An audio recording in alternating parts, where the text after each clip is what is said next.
All right, we are live. Hopefully, some folks will join in soon. Not hopefully, they'll be coming in, I think, soon.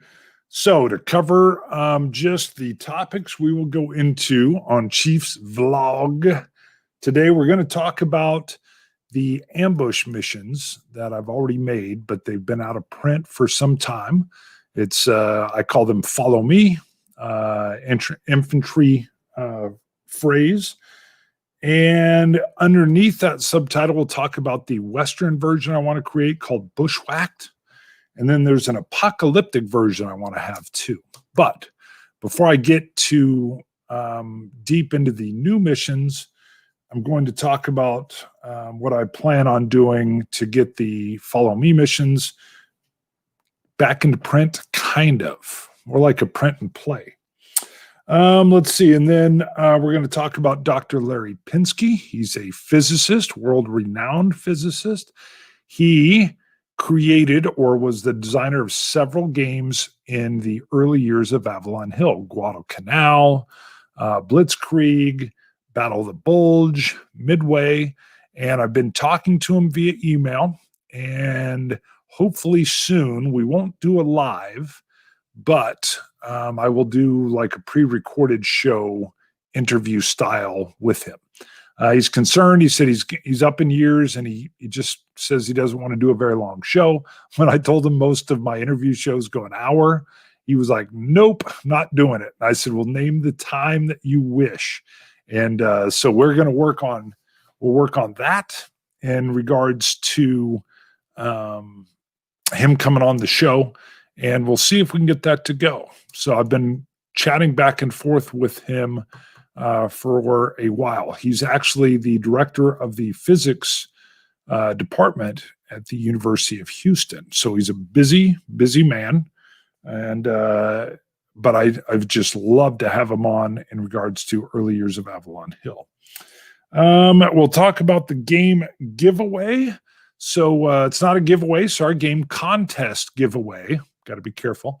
You can't give away games via Patreon, but I've got a Patreon name that plane for my B-17 bomber sessions that I've been doing. And if somebody names that plane and I pick it, they'll be able to win a game. So we'll be talking about that. We've got Alan is in. Hey, everybody. Bjorn is in. Good to see you guys. And while I'm talking about B-17, I have been trying to come up with, I like the cards for B-17, but you can see down here I have some planes. So now I'm going to forget the name of it, but somebody, when I was doing one of the vlogs, had told me there was a miniatures game. The name may come to me soon. I still got to put the stickers on, but a buddy of mine painted them for me. These are 1/200th scale, and you can see this is an ME-210. 210. This is ME-110. I don't have the 210. I've got to get the stickers on, but of course there's 3 of these in the regular B-17 Queen of the Skies game. Hey, Kabuki Kid, I think you were the one that even told me about this company. I can't remember the company. Red something. Red Wolf? I can't remember. But what I do like is if they're coming in from 12 o'clock low, then no, it's not the Memoir Air Pack. It'll come to me though. When I did a vlog, you guys mentioned I could get some of the miniatures in packs, and it's a miniatures game, but I tossed the boxes already. But what I like about this is they're coming in from like 12 o'clock low or 6 low. They're angled, and then they're level, and then they are coming in from high, and then I can still place them on my B-17 board while we're playing, but this will show them coming in. And I got some 109s. See if we can see those all right. Get them up there. Again, they have to have the stickers put on them still. And then I was having trouble getting this FW190 on the stand, but there's a nice FW190. And then, boy, I think I would have gone with these if they were cheaper. But the 21st Century Toys had it's a 1/44th.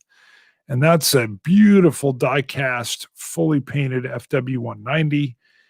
Thing is, it's glued down on that stand, and when it arrived in the mail, it had already lost one of its landing gear. So we'll see. But I was thinking I might use this as an ace. So if an ace comes up, this FW190 would swoop in on the B17. So I'm going to try that. It'll give it a little bit slicker feel. Like I said, I've got to get these stickers on them still, but they're painted. So, and the 110 really came out great. Big plane, a lot bigger than I thought. So I'll be doing that with the B-17 Queen of the Skies. I still got to edit mission number 9. And there is a Patreon fan backer will be joining the crew. So, something bad happens to somebody that was already on the plane. Bongo's in.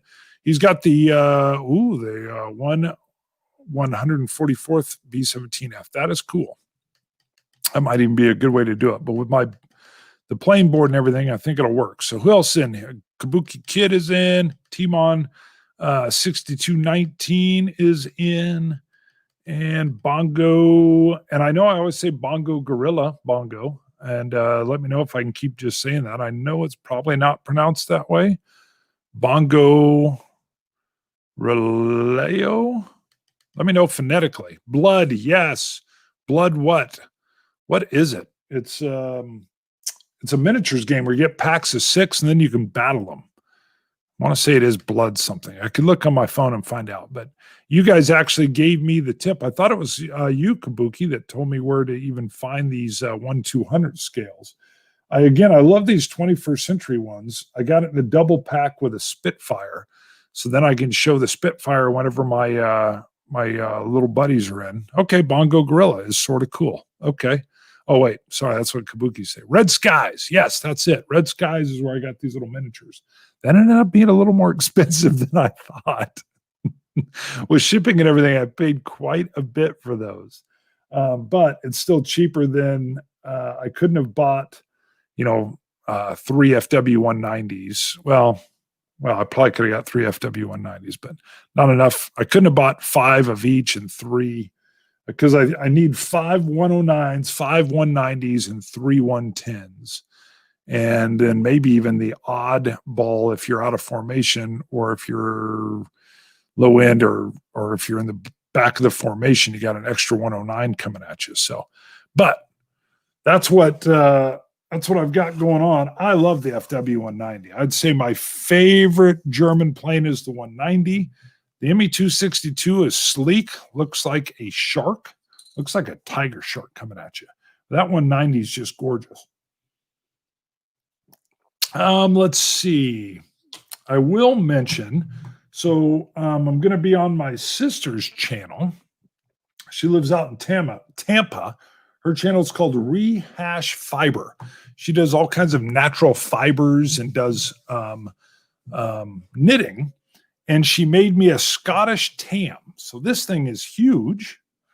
Look at this. And she said when she made it, she was even getting nervous. But the Scots will wear this. I'll show you. So it'll go on like this. And then it comes way down like that. And I'm not sure what the extra material must have kept rain off your face or the wind where it was blowing. And I'm not sure I've got it shaped right. But so she handmade that. I'm sure this is it's wool and it's awesome. But she said that that was a project on her show. And then she was going to I'm going to come on her show and I'm actually going to walk her through a tasting of Tomatin 12 and her viewers. And we're going to enjoy a little whiskey as she talks about how she knitted this Scottish tam. Got to have a little more than that. So that's going to be fun. If you want to see that, I think that'll be next week sometime. She will not do it live. Rehash Fiber. She's got about 500 subscribers. So if you know anybody out there that likes knitting, tell them to go check her out. But she's fun. She's my older sister. She actually was the one when I was a kid. When she would get bored, then she would have me go play board games with her. Stuff like Sorry or Backgammon, or we played a lot of Payday. She had this cool pop-up game where you pop the dice and it was under a little dome. I can't remember what it's called. It was awesome. So, and that was the first time. Booze Knitting Tam. Yes, that's right, Kabuki.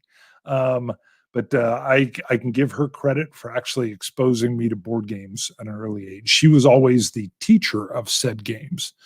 Need to watch the replay later. Cool. Let's see. You're going to have the most tricked out copy of Queen of the Skies out there. Yes, I think I will. So I think I will. And Bongo sent me Target for today. I've done an unboxing Bongo. I've got to get it edited. And I'm also working on playing Combat Commander Pacific. So a couple things going on, and I got to do some outside projects before it gets too cold here in Kansas. But let me take a sip. That is good. Can't wait to walk her through a tasting. Let's talk about Ambush. Well, we'll see. Vorpal, what did he say? I can't decide. My favorite Nazi fighter plane, the Me-262 or the Me-163, okay, or the Dorner 223. You like your jets and your rocket planes, sir. Your jets and your rocket planes. The 109 is tough to beat. Adolf Golland, my understanding is, I know he flew the 262 near the end of the war, but he almost exclusively flew the 109. And I guess he's just a master of it.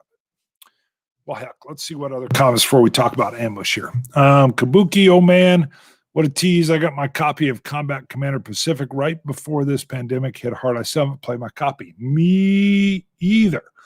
And it was interesting. I was talking to GMT, and they were putting it out, and the New Guinea expansion for it as well, along with a few other expansions I didn't have yet. And so they said they'd send them to me. And boy, not only did the pandemic happen, but then all the riots and everything. And boy, I just hadn't gotten to it. And I can't wait. I've done an unboxing, but I haven't played. So, and I need to get in there. I'm way overdue, actually. So way overdue. But that's why that's going to get done next. Although I can still work in some editing on this B-17. I'm trying to get one out. Well, at least one a month for sure. The way I want to play it, it could be once a week, but I can't. If I do that, I'll never get other stuff done. So I'm trying to sit down, play two at a time, and then edit them so I can get them out at least one a month, maybe two. Two would be better. Yes, rest in peace, Chad Jensen. Got cancer, passed away very young, too. He's like in his 40s. Terrible. Vorpal says he runs a Vietnam miniatures game, and he uses the Ambush system. Wow. That's very cool. I like it. So let's see. All right. Some of you may know, some of you may not. I love Ambush, and I created back in 2005, 2004. I wanted to start making missions for it. And so I did. I called them Follow Me. I got mission 1 out there. And then mission 2 included a medic that you could get into your unit, your squad. And then mission 3, I can't even remember the name. Had to do with a river and a bridge, if I remember.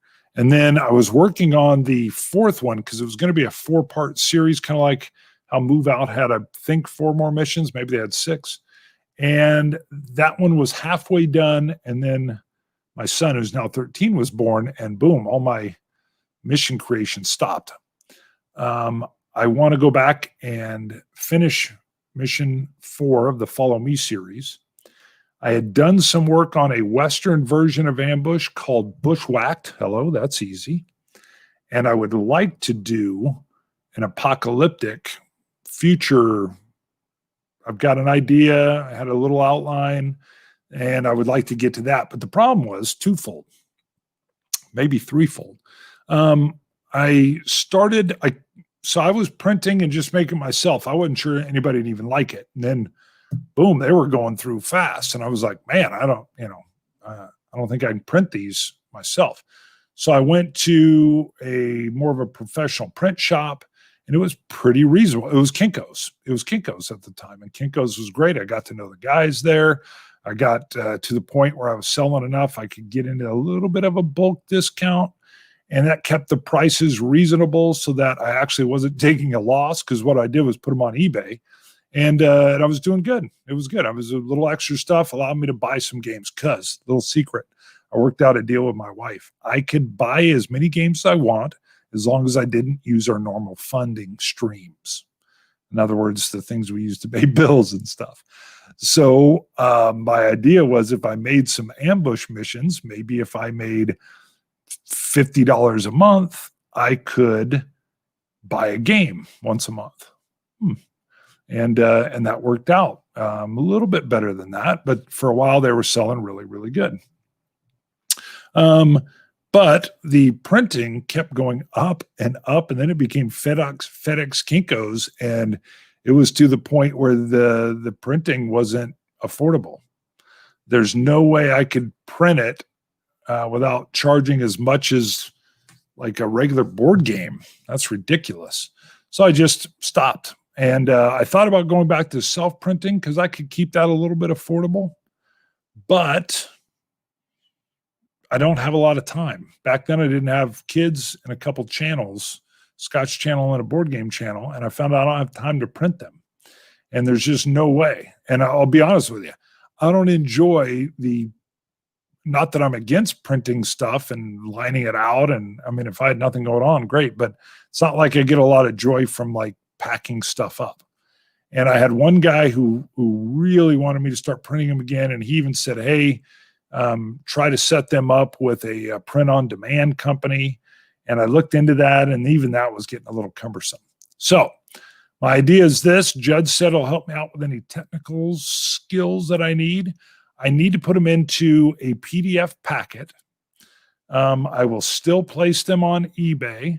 I've got to figure out what the pricing is, but basically when purchased, the person who purchases will get the game in its form where they'll have to print it themselves. So they could go print it professionally if they want. Again, it's expensive. I was stunned, but if an individual wants to go print it professionally, they can go print things out professionally, or they can just do it on their home printer themselves. Some of the missions I have counters, and I used to do all those too, and I just don't have the time. So let me see what we got here, and then I'll even talk about, because with Bushwhacked, there was one where I was even looking at coming up with my own map, but I tried to attempt the art, using the art styles even from the 80s, not having Charlie Kibler. I can't afford to pay him to do the map. But if anybody out there knows how to get on a art program and make a map that could be printed out on 8.5 by 11 cardstock or something, let me know.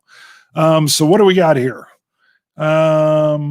Let's see. Two great tastes that go great together. My players get off and on the helicopters big time. Get off on the helicopters big time. Okay. Crowd pleaser. It's good. All right. And no, I just moderate for the players. Okay. So the B-17, the ambush stuff I'm looking at. My hope is for Bushwhacked and for the apocalyptic adventures that it would actually even come with a map. And Vassal's probably too big a challenge for me, but I wonder if Print and Play Productions would be able to put it together for a good price. Maybe. Maybe. If I do a PDF packet, like I said, most of it is just, it was a booklet with the paragraphs in it. It was like a 4-page rule set, a few different special rules under the follow me for how to use, what did I include? I think it was some mortars I think I had in, or maybe it was off-board artillery, but there was rules for that already, and I forget what I did with that. But the medic had some special rules. Oh, I know what I added. I think I added rifle grenades, if I remember right. I'll have to see. It's been a while. So the idea was, I've had a lot of people contacting me just via BGG and even email wanting me to get it back in some form of print. So if I can do it as a print and play, they'd be able to buy the file. They can go do whatever they want with it at that point in time. And you're right. I did not look at Print and Play Productions because maybe I could get it to them for a setup fee even, and they could get it set up and then it would be purchased. The problem I ran into with Follow Me, which I will not do it when I do Bushwhacked or the apocalyptic version, is I was doing the paragraph booklets or the numbering system for just like mission 1 and then mission 2. Sometimes they had the same numbers in them. Well, what it meant was in mission 3, sometimes there was some overlap with some of the paragraph numbers of mission 1. So I couldn't collapse them into one document. Hello, think ahead, Brunsheen, but whatever. I was just designing the game. So you ended up with different booklets for each one, and that definitely isn't the way to go. You'd want it all on one booklet. But I just don't have the time to go separate it out either. Let's see. Where can we acquire Bushwhack? Has not been done yet. It would be Bushwhacked. So haven't done it yet. I had it outlined. I can tell you I figured out the mode in which it would work. It was going to flip the script a little bit where you would be playing Outlaws. And it would open with a, how did I have it? I had it outlined and I knew I could work it with the maps that came with regular Ambush. I think it was a bank robbery and they were fleeing the bank when it all goes south. And then there's a fleeing of the area, and then it was a posse chasing them. And there was a few things of running into Native Americans and some different stuff that happened along the way. Because I had to figure out how is a Western version going to work. So what it was is you're playing the part of an 8-person gang, and you are outlaws, and you're being pursued by a posse, but it's just outlined. So I need to finish that World War II version. I'd even done some research on the Abwehr and the work they did when they went into, they did a lot of like spec ops stuff with seizing bridges and stuff when they went into Poland. So I was looking at a German version as well. But again, I got to be honest with you, I found the Bushwhacked idea way more fun, working with single action pistols, sawed off shotguns, rifles, Winchester rifles, all that kind of stuff was interesting. So dynamite instead of grenades, all that kind of thing. And I can guarantee it'll be fun, but it has yet to be fully created. Vorpal, don't know. I want to hunt Apaches. You want to hunt Apaches? I think they would hunt you, sir. They would hunt you. We'll see. Like I said, the whole idea of the first Bushwhacked was a 4-mission set that dealt with outlaws. So, but for me to get back into the creative process, I first got to figure out how am I going to get these done, because I don't have the time to do all the printing, and hiring out at the print company, it just wasn't going to be doable. It was just the money got crazy as soon as FedEx took over Kinko's. It just was not working. So we can come back to that, but keep in mind, anybody that watches this in post or anybody out there, if you are an artist, I could use somebody that knows how to get in and make maps, because I want to step away from you having to own Ambush in order to play my missions. Ambush is hard to get a hold of. It's expensive in and of its own right. And so if you can just print your own map that'll fit on 8.5 by 11, 4 pieces of paper, then we're up and running. But it's got to be unique art. And the deal I'll probably make is that whoever helps me with the artwork will get missions as I make them. Now, again, I'm putting the cart before the horse because I first got to get these things into a format where they can just be PDF packets, and then I can get into the design process. And I guess maybe the map, I'm not putting the cart before the horse, because what I do is I have everything outlined is how I think I want each mission to go, kind of like chapters in a story. And then I will get my map out and I'll figure out, well, how would this lay out on this map? Or that's what I did with Follow Me and Ambush. And then I would know what I needed or what I wanted to trigger and where I wanted surprises, and then where a player would be rewarded if they made like safer unit movements with cover and concealment and things like that versus walking down the middle of an elevated road per se. So that's kind of my design process. So I guess I will need a map when I get into the design portion of Bushwhacked, but I could always do the missions on the ambush maps that already come with the game. That just limits it to players where they have to own ambush. So Vorpal, I don't mind spending money. I want a mounted board. There you go. Well, that's the beauty of the print and play. So if I make it where it's PDF'd and the person who gets it from eBay for a very low price because they've got to go print and play it or print it themselves, they can bling it up whatever way they want. Kind of like how I'm blinging up B-17 with my own planes. It becomes part of the hobby. So hunted by a posse, hunted by Apaches. Sounds like the same scenario to me. Oh, not even close. Apaches would be way more secret and deadly. So, but since I haven't even fully created it, I could see there being a whole Native American thing. I was originally even looking at coming up with something for cavalry. Cavalry. Got to say it right.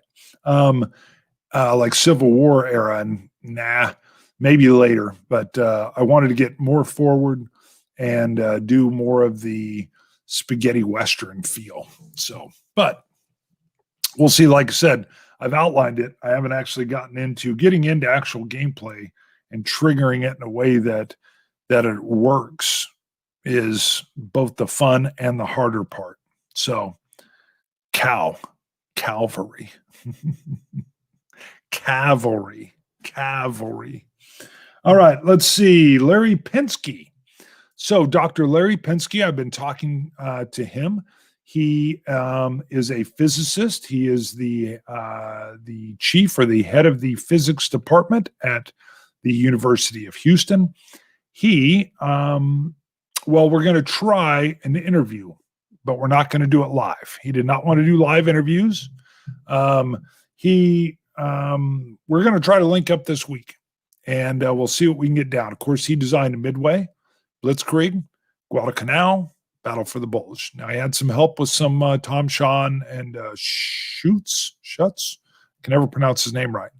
But it's Lawrence Pinsky, Dr. Larry Pinsky, and we're going to try to get an interview in with him. Not Drew Pinsky, not Dr. Drew, but who knows? Maybe they're related. You never know. But Larry was designing board games back in the late 60s. So he did tell me that he feels like his memory is flagging, especially way back to those days.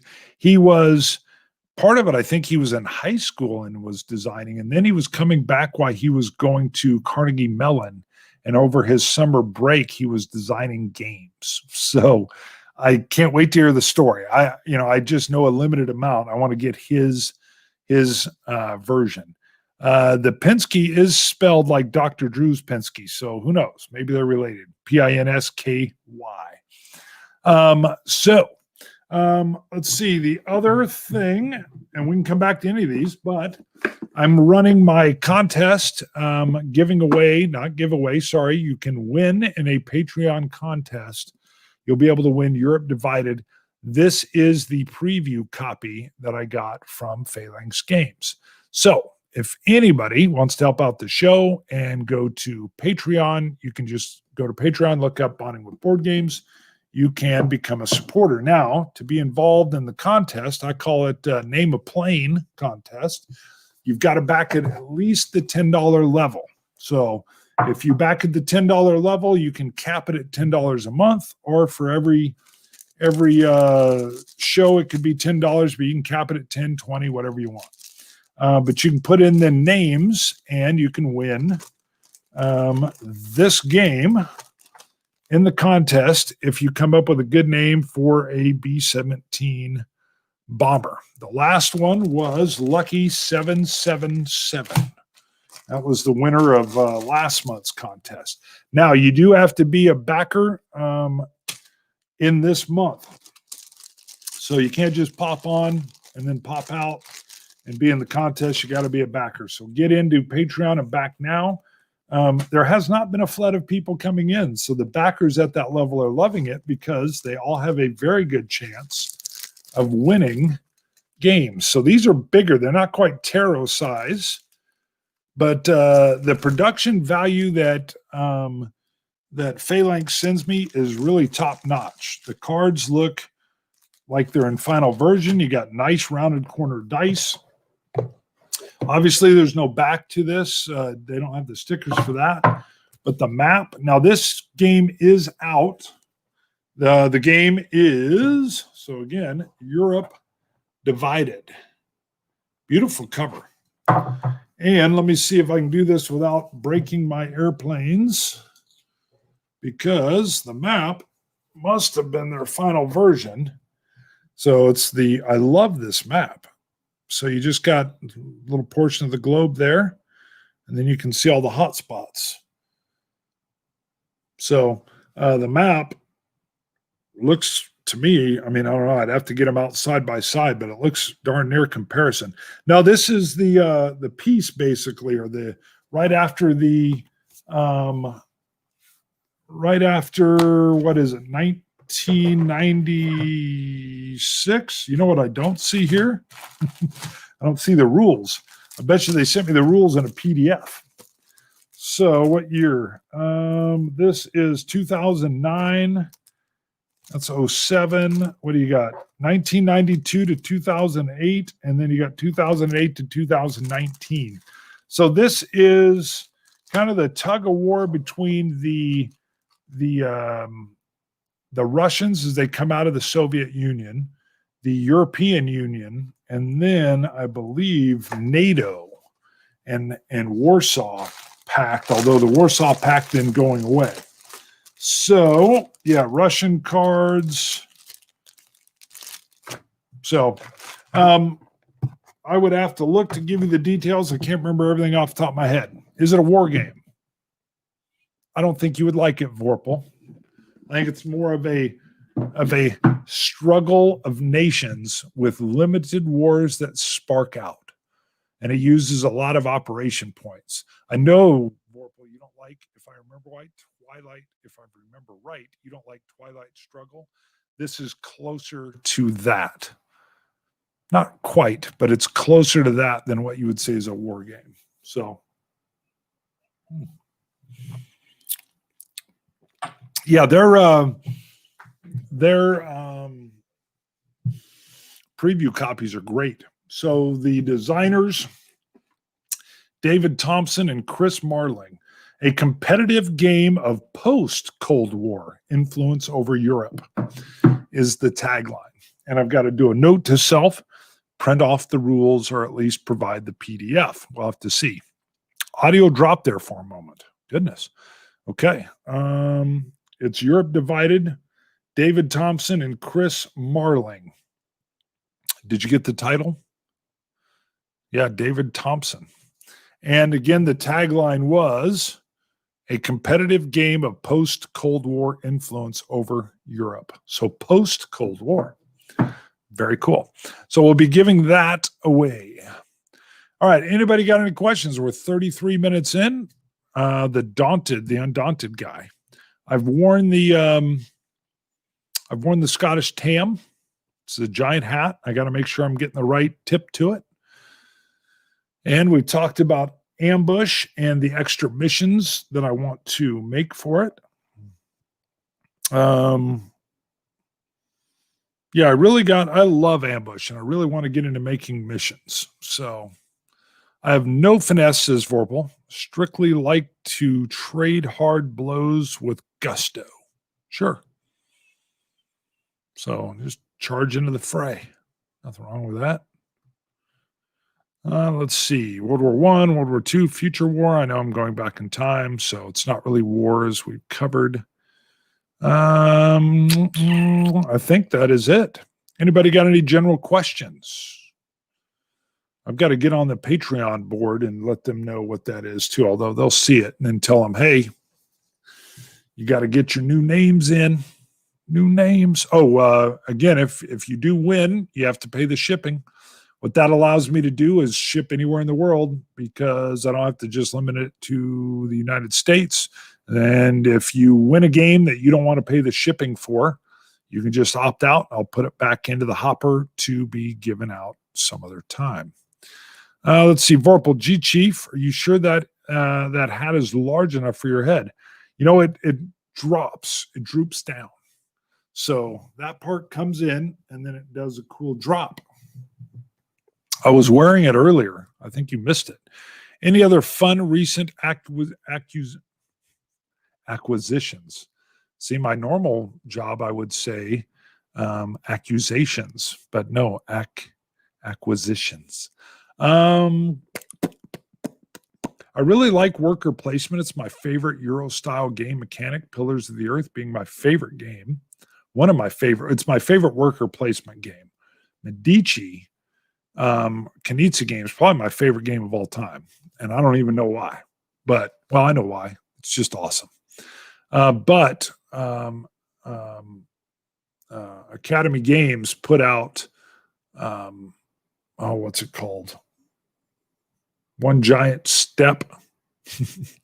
One Step for Mankind, One Giant Leap for Mankind, One Small Step. That's the name of the game. My goodness. Hello, quit drinking the whiskey. Woo, woo. So that was fun. My wife and I played it, had a great time. Oh, even video games. You know, I haven't been doing any video games lately. What do you got here? Any good movies, TV shows recently? Maybe a good books. Always looking for new media. I'll give you a good book. It is an Amazon exclusive deal, and it's called it's the I always just call it Bob. Let me get it up here because they just came out with the 4th book, and I pre-ordered it. And I never pre-order games or books. I do sometimes pre-order games. Let me get on here. Let me find it because the Bobaverse and Heaven's River is the newest version, but the Bobaverse, holy moly, was that good. I heard they're already looking at optioning it into some kind of movie or Netflix series. It does not need to be a movie. It needs to be either Prime or Netflix or something or Disney Plus, because what it is, it's future sci-fi. The funny deal is a guy, I don't know, young guy with a startup company gets rich and he decides to pay a service to save his body. If he were to die, he would be cryogenically frozen. And I'm kind of like, oh, okay. And then sure enough, he gets hit by a car. But this fun story starts when about 100 or so years go by and he wakes up, but he's bodiless. He's been uploaded as basically a computer program, and he's got to deal with that. And then he ends up being basically a living spaceship. And then I'm not ruining anything by saying he's humanity's last best hope. And then he can clone himself, but it's more like they end up being weird brothers. And the actor that does the voice acting, I've never read this book. It came up as like hey, buy the first book for $2.99 on Amazon. And I thought, okay, it looks kind of interesting. And I thought after the first 10 minutes, I thought, ugh, this is going to suck. And then it took off and I was like, oh my God. And I bought the other 2. And then the author had some other books that he put out, which were okay, not as good as the Bobaverse. And then I was like, when is the 4th one coming out? So again, the actor is awesome. And there's all these 80s references. The author was like a big fan of Star Trek and everything. So it kind of had that has that 80s feel to it that you can get from a lot of TV shows now. So Kabuki Kid says Greyhound is only on Apple TV, right? Yeah, that's what I heard too, and I would love to see it, but I haven't. Let's see what you guys were saying. She's looking at that for Vorpal. Video games, movie recommendations, The Outpost. Okay. Let's see. Kabuki Kid, my whole family loved The Umbrella Academy. That was thanks to you. My son and my wife, we all sat and watched it and got all the way through both seasons. So thank you for that.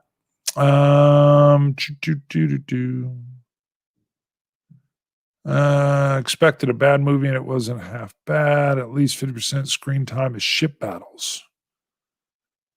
The weirdest piece of junk mail Kabuki Kid says I ever got was something. Here, I can do this. Sorry.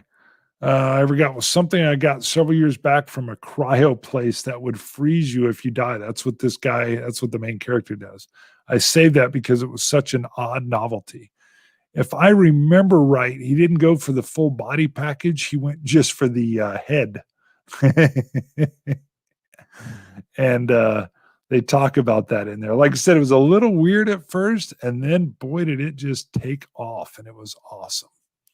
So if you like listening to books, I will tell anybody, by the way, I wasn't sure I would like Amazon Audible books. And I think I even I'm one of the Audible, I don't know, I can like tell you a book, and then if you back it on Audible with my code, which I can't even remember anymore, I get like advertising revenue or something, but I can't even remember the code. So I think it was for the Scotch Test Dummy show. We got picked up for that. But regardless of all that, when you sign up, you get a free book. And I went and got The Rise and Fall of the Third Reich by Shire because I'd always wanted to read it. I'd heard it was great. I'm an avid reader, but it was such a tome that I was like, and man, I listened to that, and it was like 44 hours of listening, and it was unbelievable, unbelievably good. So good. I went out and bought the book. I went to a used bookstore, found a good copy, bought it because I wanted to go back and just actually read a couple particular chapters. And it gave you such good context on how everything went down. And, the boldness of Germany and as Judd says, the guy, I guess it's not Judd, but the guy that has the Charlie Chaplin mustache,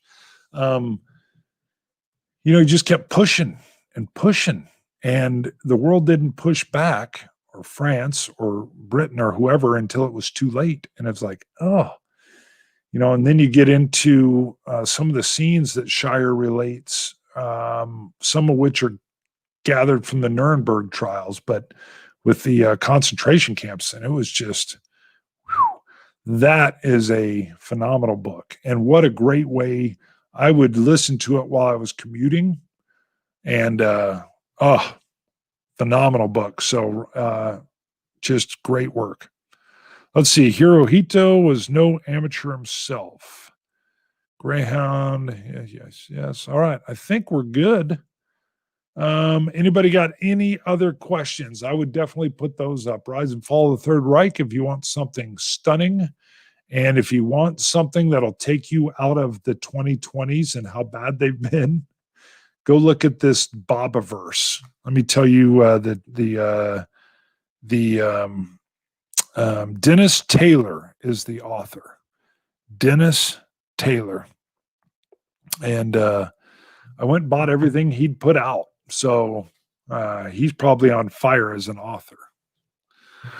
All right. I am going to wrap it up, and I think I'm going to go play some games with the family. We'll see. I might go for a walk too, but it's pretty darn hot out. We're getting a little bust of heat before it gets cold. All right, let's check. Kabuki Kid, yeah, I need to head out in a few minutes anyway. Off to get hold on, let me highlight off to get my boyfriend a new coffee maker and a pizza for dinner. Aren't you awesome? I'm all excited for the pizza. Well, I would be too. So my son loves Chicago-style deep dish pizza, and I do as well. Let's see. I'm wanting Ham Tag to play a game called 65. Yeah, I saw you said that earlier. I think I saw something on that, but I've never, if I remember right, the cover looked a little bit cartoony, but maybe I'm way off. Let's see, to tell us how they like it. Odds are slim on that one. I've got a backlog of games I got to do a review on, and I'm going to be honest with you. I like doing the history stuff and the session playthroughs with B17 and maybe Ambush better than I like doing reviews. So I have not been soliciting hard to get games. I've had some companies call me and say, hey, we'd like to send you this, and I will do that as long as it's something I'm interested in. But I have no problem with doing these interviews. I just love them. All right. Well, everybody's headed out, and see you guys later. Chief, feed the niche. That's what we are. War gamers are niche inside of a niche, maybe even then inside of another niche. See you guys. Bye-bye.